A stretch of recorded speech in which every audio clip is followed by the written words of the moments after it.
Limpopo Hawks and SAPS have shut down a clandestine drug laboratory during an intelligence-driven raid on a farm in Musina, Vembe district late last night.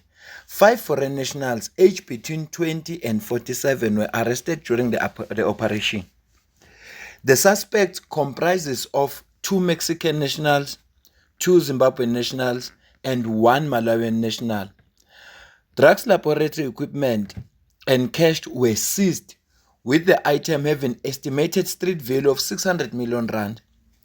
The 5 suspects are all expected to appear in the Musina Magistrate Court on Monday, 24 August 2026. They face charges relating to manufacturing and possession of illicit drugs. The development follows a similar major bust in Swatugans Northwest.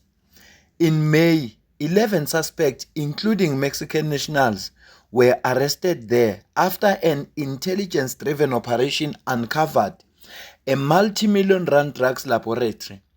The discovery in Makado is estimated to be worth more than 500 million rand.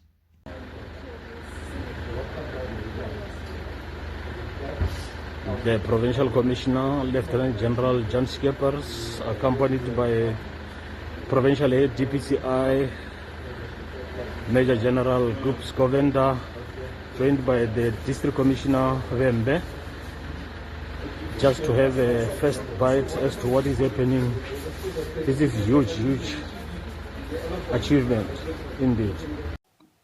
I was very much impressed in how professional the lab was. So you can see it's not the first time. So definitely it links to other organized crime syndicates in the country. But we do have some information. We also confiscated all the laptops and the cell phones. So there will be further investigation. We do have some other information that we are busy following up, who brought the chemicals to the place and etc. So, but I don't want to divulge too much, but we are following up, and I'm confident that we are going to make more arrests and hopefully dismantle this whole syndicate that is trying to destroy our community and our youth. And when it comes then to the suspects themselves, because quite peculiar that we're seeing, you know, a mix of nationalities once again, as far as the bust is concerned, because I remember at some point there was another bust, you know, about 2 years ago that also pointed to, you know, some of the suspects who were Mexican nationals at the time. So what does this then tell you as the police, as you continue then your work to try and probe even possibly some other farms that you may be concerned about, possibly?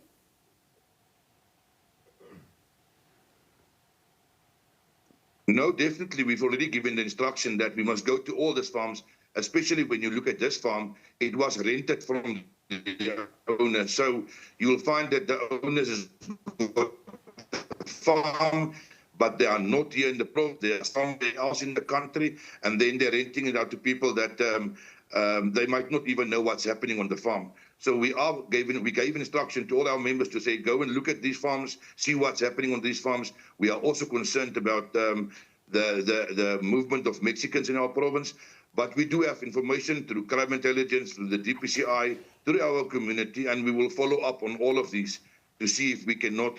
I'm confident there might be more drug labs in the province, but we do have all our boots on the ground. We're working with our community structures, and we will definitely not stop. This is not the last one. We are coming for them. Commissioners, it's a very interesting field. You know, the criminals come up with very innovative ideas in terms of transporting their drugs, hiding their drugs, trying to avoid detection and the like. And I feel that drugs, in essence, is the root cause in our society at large of well, most crimes are being committed and the like.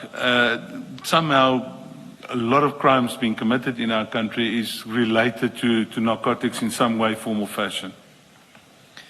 Thanks. So, you know, you're going to go into this in a moment, and I just want to get a sense from you about the size of the problem that we face.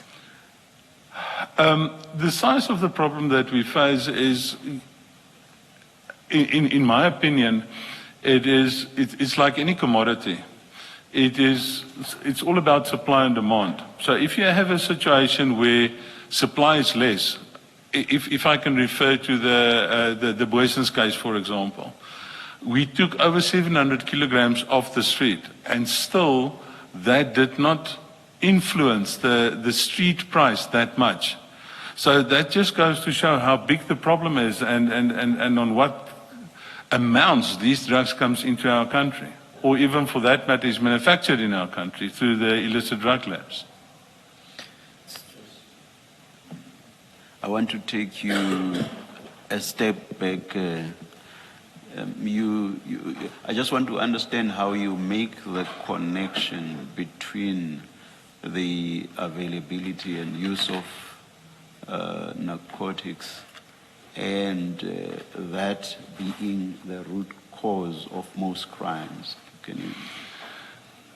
Commissioner, to answer your first question, sir, is that at the end of the day, if I can use the current example, there's foot and mouth disease into our country, and what happened then, there was a shortage of red meat, the prices skyrocketed. So if that makes sense in a way that it's all about supply and demand. So even if we remove a large contingent of supply, there was still enough to feed the market in the sense that the price didn't escalate that much. I hope that answers your question, sir. But how does that feed into other forms of crime? You said it's the root cause of most crimes. Other forms of crime, Commissioner, people would steal and would rob. I mean, even within families.